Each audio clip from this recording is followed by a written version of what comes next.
Sige, mag-roll call muna tayo. So, yung mga participants natin dito, yung mga mag-a-attend dito, we have the scholars. Yan. Nandito ba yung mga scholars natin? Complete ba kayo? O, attendance check. Sinong wala? Oops!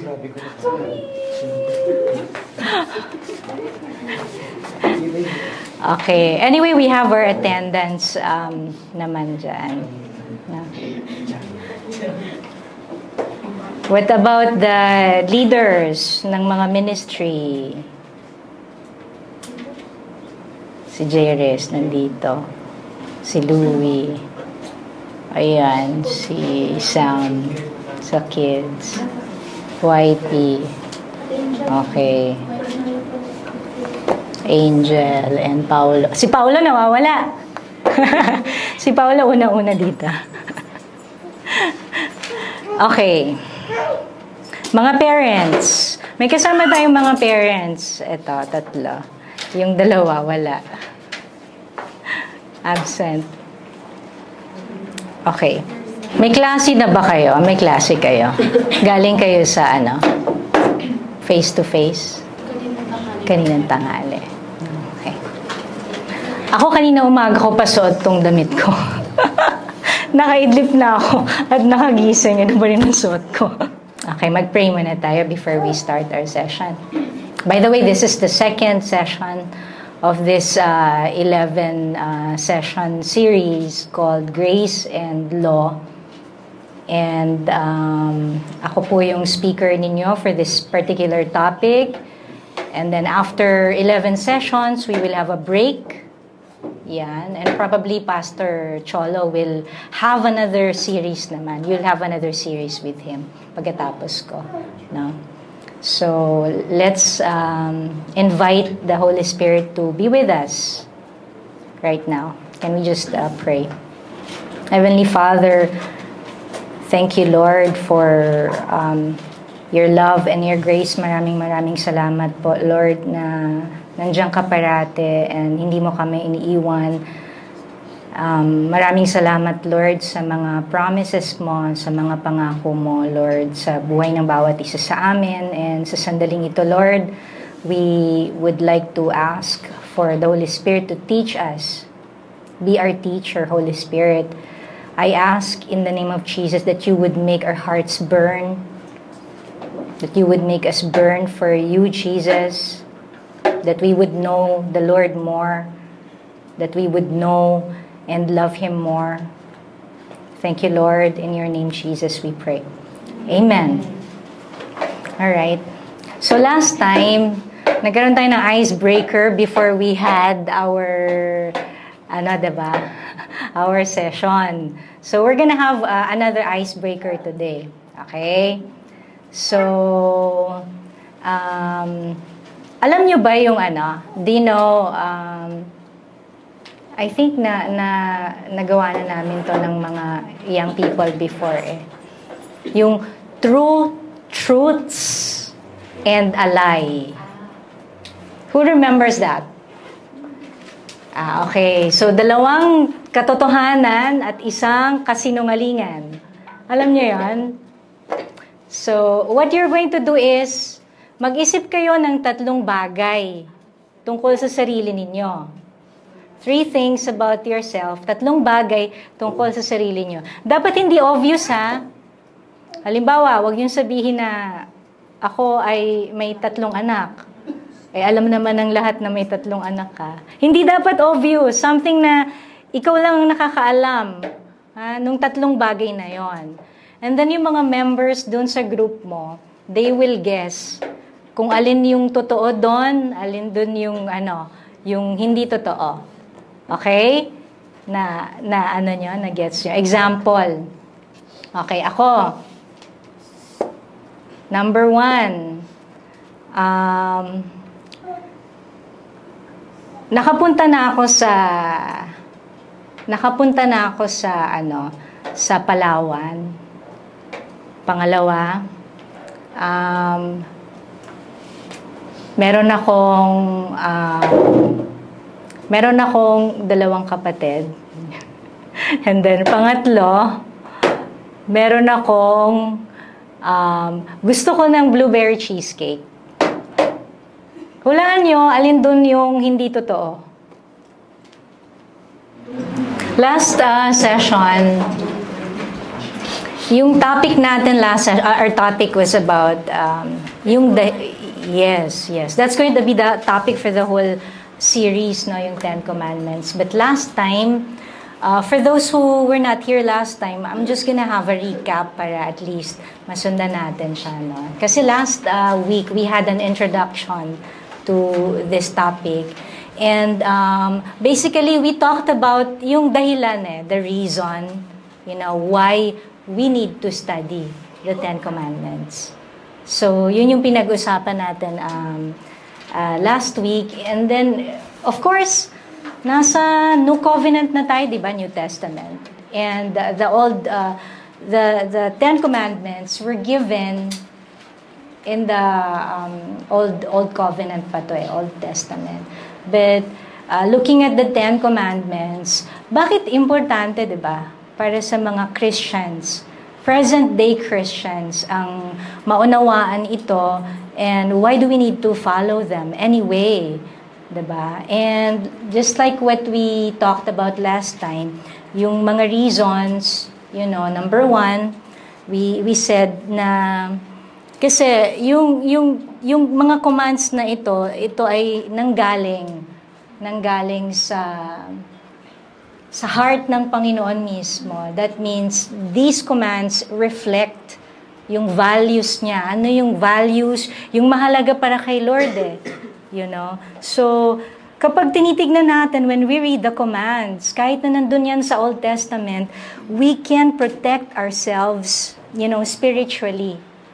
Kasi doon natin makikita yung standard niya and yung mga katotohanan about who He is, and katotohanan about how we should relate to Him, how we should relate to the people around us. Nandyan yan sa 10 Commandments. So, hindi tayo maliligaw.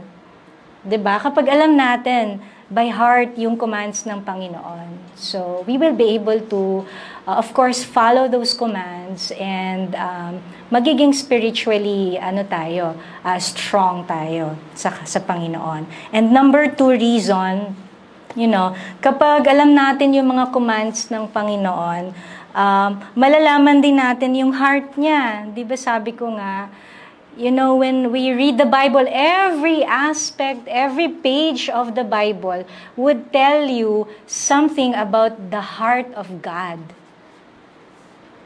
Every page, every sentence, pinapakita niyan sa atin ano yung nasa puso ng Panginoon. So when we see His commands, nakita natin yung mahalaga sa Kanya, nakikita natin yung importante sa puso niya, what He loves, what He hates, what pleases Him, what He does not want. Diba? Nandun yun sa commands niya. And then, kapag alam natin yun, we are able to, alam natin how to please Him.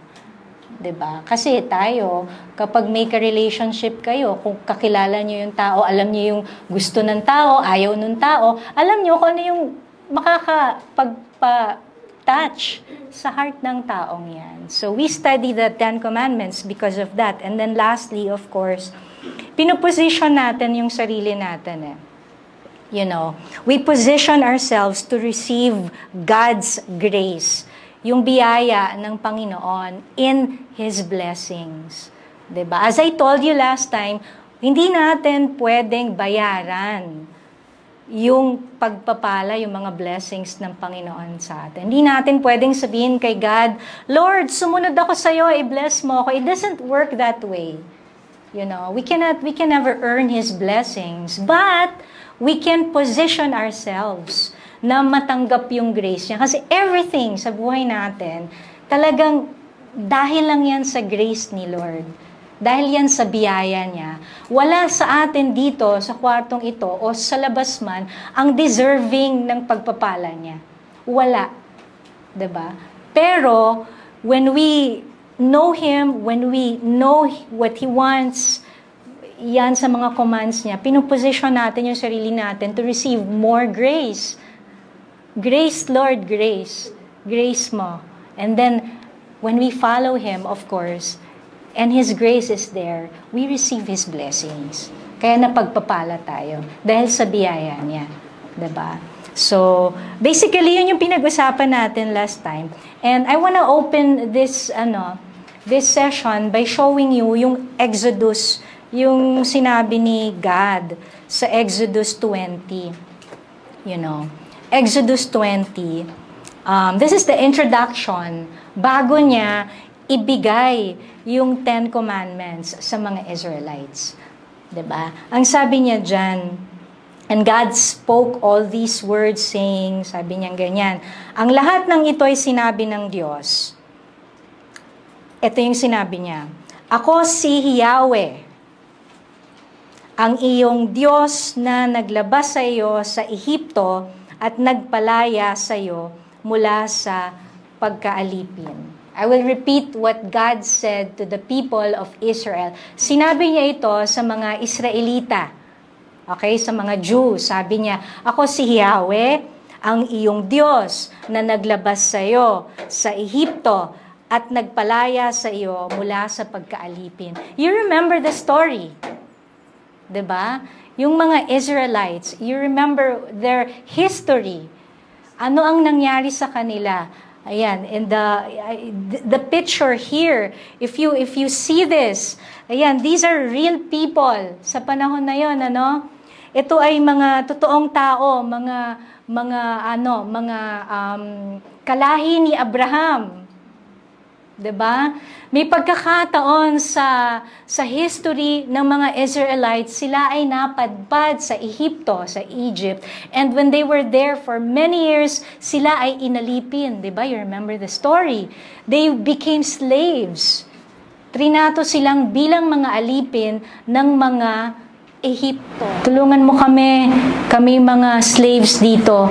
Tulungan mo kami, And because of the goodness of God's heart, ayan, syempre, yung grace ng Panginoon, yung love ng Panginoon, nakita natin, nagpadala siya ng, pumili siya ng tao, si Moses, who helped them na ma-set free sila. And we know the whole story, the Red Sea, we know the story here, na nagkaroon ng freedom, napalaya yung mga Israelites, 'di ba? Sabi doon, yung dito sa makikita natin yung heart ng Panginoon. Doon sa sinabi niya dito, ako si Yahweh, ang iyong Diyos na naglabas sa iyo. Doon pa lang, when we read the Bible, dapat nakikita natin whenever the Lord says something, pag-pray natin na maramdaman natin yung puso niya nung sinabi niya yon. That's how we read the Bible. It's not just words. These are words spoken by God na meron siyang nararamdaman while He is speaking. Nandun yung heart niya, nandun yung passion niya, nandun yung plano niya, nandun yung character niya while He speaks. So nandito nakita natin yung gusto ng Panginoon na palayain sila. The intention of God was to release them from slavery.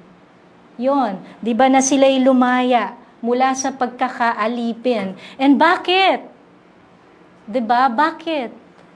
If you read along, makikita nyo, pinalaya sila sa pagkaalipin para sila ay maging malaya na sumamba sa Diyos, na mahalin ng Diyos at mahalin yung kapwa nila. When we talk about the point of life, do you even ask about that? Like, bakit ba ako nag-i-exist sa mundong ito? What is the point of life? Diba? So, why are we here? Why do we even breathe? Diba? So, through the 10 Commandments, pinakita ni Lord yun. Na it's all because of that, because of love. Kaya lang, ang ganda kasi sa 10 Commandments, dinefine niya kung ano ang tunay na pag-ibig. He defined yung pag-ibig sa Diyos at pag-ibig sa kapwa, ang ganda ng definition niya. Kasi hindi natin pwedeng sabihin na mahal ko ang Diyos, mahal ko ang kapwa ko, pero hindi naman biblically. Hindi base sa definition ng Panginoon. Hindi natin pwedeng imbentohin ang pag-ibig na sa tingin natin yun yung pag-ibig. Kasi the only person who can define love is the one who created love, who brought love, the only source of love. He is love. He created everything because He is love.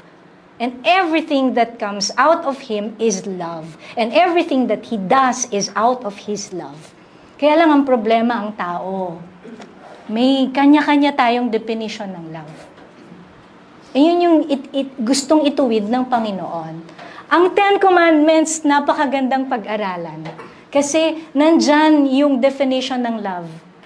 Makikita natin, papaano mahalin ng Diyos, papaano mahalin ng kapwa. Nandyan, nakalatag dyan. Papaano natin maipapakita yung tunay na pagmamahal. So, binigay ang Ten Commandments kay Moses, ayan, ibinigay yan sa tao. Pero dapat nating maintindihan, bago pa, nasa handout ninyo, meron kayong fill in the blanks dyan, di ba? So, bago pa, before God even gave the commandments, bago niya pa ibigay yung utos niya, bago man siya nagbigay ng requirements sa mga tao na sumunod, naipakita niya na He already showed His love and His grace. Nauna talaga siya. Nauna siya eh. He loved first. Di ba nung ginawa niya, pinalaya niya. Pinakita niya agad yung pagmamahal niya sa mga taong ito at yung grace niya, pinakita niya. And then He gave the commands. Now, yung mga commandments na ito, grabe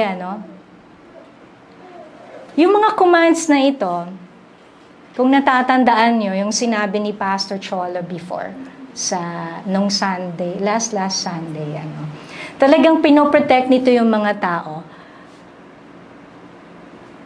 Ipinopoint ng commands na ito, ng Ten Commandments na ito, ang ipinopoint nito, yung darating na Savior, tagapagligtas. So, dito sa commands, pinapakita ng Lord sa atin. Ang hirap i-obey ng commands, di ba? Sabi dyan, yung commands, medyo mahirap obey yan. Parang ipinakita sa atin ng Panginoon na, okay, you need me. You need a Savior. Kasi lahat ng tao makasalanan. Lahat ng tao nabibreak yung rule. But someday, in the future, a Savior is coming. Si Jesus yon. Diba? A Savior is coming.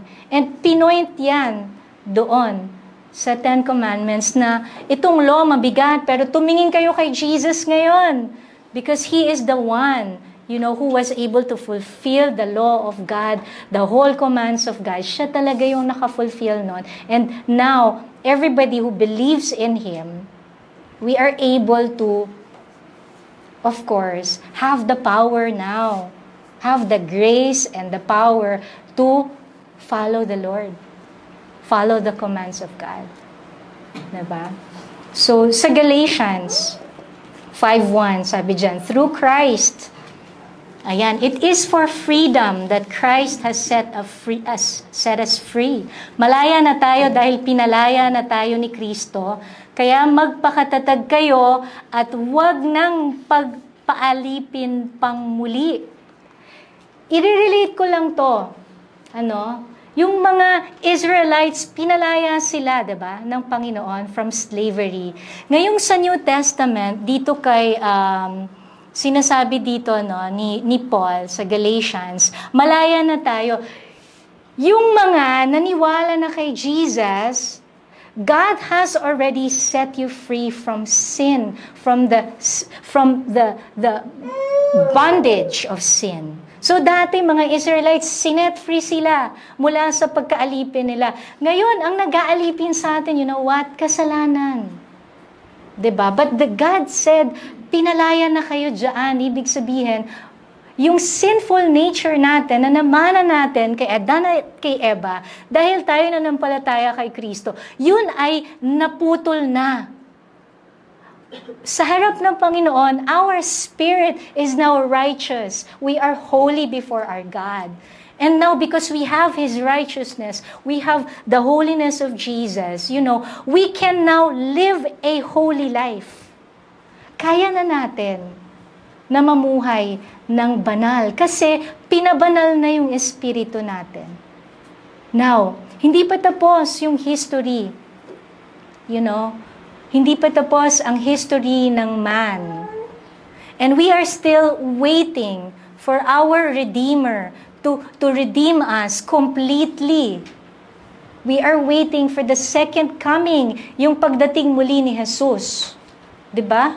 We are waiting for His coming. Yung mga Israelita, naghihintay sila sa Savior nila, binigay sa kanila yung batas para hindi sila magkagatan at maubos. Kasi pag naubos sila, ano pang isa-save ni Jesus? They're gone. They're killing everybody. Diba? They're not loving the Lord. They're not loving each other. They're hurting each other. That's why the 10 Commandments were given. Para may matira sa kanila. So when the Savior comes, meron pang natitira na mga tao. Now, Jesus is coming. And we have the commands of God. We have the commands of God na iniukit niya sa puso natin. 'Di ba? Inuukit na yan sa atin eh. We have the desire to know Him, desire to follow Him, desire to obey Him. Kasi tayo ngayon ay pinupurify. Until we become perfect like Jesus, so that when He comes back, pagdating ni Jesus, ang church ay bride and Jesus is our bridegroom. 'Di ba? He is our bridegroom. And He is waiting for a prepared bride. Purified bride. Yun ang hinihintay niya, na tayo ay ma-purify, na unti-unti mabago tayo. Yung soul natin, yung mind natin, yung puso natin mabago. Sumunod tayo sa Kanya, So that when He comes back, we're ready. We are ready for His return. Diba? So now, pag-usapan natin to kasi, we wanna be purified. We wanna follow what the Lord wants. Kung ano yung gusto niyang baguhin sa atin, we wanna do that. Diba? Should belong to Him the highest affection, highest feeling of passion, na in love tayo sa Kanya. That's what it actually means. Hindi lang yung sigad lang ang i-worship ko. Meaning, okay, hindi ako sasamba sa Buddha. Hindi ganun lang yon, Hindi ako sasamba sa hangin o sa sun. Not only that, it should involve your heart. Na kung ano yung nandyan, dapat si God ang pinakamataas. Diba? Yun ang ibig talagang sabihin nun. I wanna share, ito yung sabi sa man's chief end is to glorify God. Ang purpose, ang kahihinatnan, ang dulo ng buhay ng tao, ang reason kung bakit ang tao ay nabubuhay sa mundong ito ay upang i-glorify, i-worship ang Panginoon. That is the reason why we are here. But not only that, hindi lang i-worship siya, but also to enjoy Him forever. Na ma-enjoy natin siya. Kasi talagang enjoy si God sa atin. Alam niyo ba yon yung minark ni God ang kalendaryo kung kailan kayo ipapanganak. At hinihintay niya yon yung pagpapanganak sa inyo. At excited na excited si God nang lumabas kayo sa inyong nanay. Excited siya. 'Di ba? Hinintay niya yung moment na yon. At araw-araw, si Lord ay naghihintay sa atin. At araw-araw, tuwing kinakausap natin siya, grabe ang excitement, ang passion ng heart niya, ang pagmamahal na nararamdaman niya sa puso niya, ang tindi. You know? And yun, pag nalaman natin yun yung mag-steer up sa heart natin na grabe yung pagmamahal ni Lord sa akin. And I want to give Him my heart, yung buong puso. Diba? Na ma-enjoy natin talaga yung pag-ibig niya, yung relationship natin sa Kanya. That we would be able to enjoy that. I want to share with you one of my most favorite verses sa Bible. Yung Song of Solomon, 8:6. Sabi dyan, I'll read it in English.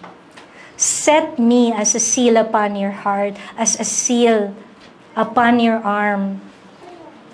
For love is as strong as death. Ang pagmamahal daw. Diba? Ay, ang tindi nito.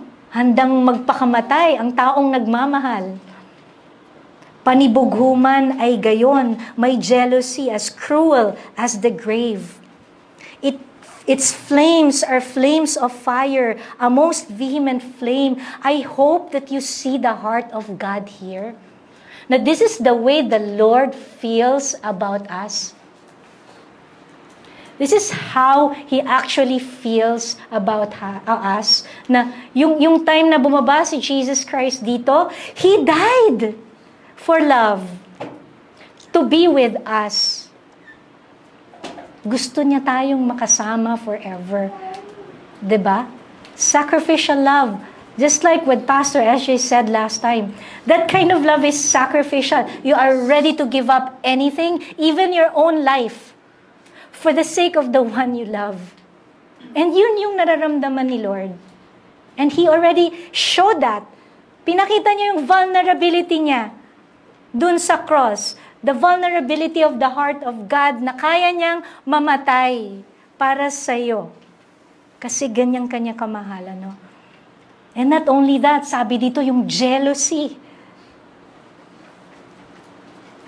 Na kapag iba yung mahal natin, iba yung pinaprioritize natin, you need to see this. This is the heart of God. He feels jealous. He feels jealous. Diba? Kapag iba yung pinakamataas na pagmamahal natin, iba yung priority, nararamdaman niya yun, nagsiselos ang Panginoon. Diba? That's how He actually feels. You know? And the thing is, Jesus, ang isang tunay na Kristiyano, na talagang totoong Kristiyano, you know, ito dapat ang transformation na mangyari sa puso ng bawat isang Kristiyano na tumanggap kay Kristo. Na si Jesus ang maging treasure ng puso natin. Above all things, na siya talaga ang pinaka-importante sa puso ng tao. Higit sa ano paman dito sa mundong ito. You know, that is the meaning of the first command. You know? And ang tanong ko ito, ano ba? Isipin nyo ito kasi this is your homework also. You know? Ano ba yung mga bagay sa buhay ninyo na nagko-compete, na nakikipagkompetensya kay God sa life nyo? Meron ba kayong source ng joy na sobra-sobra sa buhay ninyo? Yeah, masaya kayo sa taong to. Yung taong to nagbibigay sa inyo ng sobrang ligaya, higit pa sa ligayang nabibigay ni Lord. Kasi kung meron, yun ay mali. Yun ang sinasabi niya, 'di ba? You shall have no other gods before me. Nagiging Diyos natin yun. Kung sino yung pinakamahalaga sa buhay ninyo, that becomes your God. It can be your family. Kung yan ang pinakamahal mo. It can be money. Kung dyan mo ni-spend ang buhay mo, kumita ng pera, at hindi ka na nag-aano kay God, pwedeng pera ang maging Diyos ng tao. Pwede ring sarili. Kung mas importante yung nararamdaman mo, kesa sa nararamdaman ni Lord sa'yo. Nag-focus ka na sa galit, nag-focus ka na sa frustration ng buhay mo. Yan ang nagiging God mo.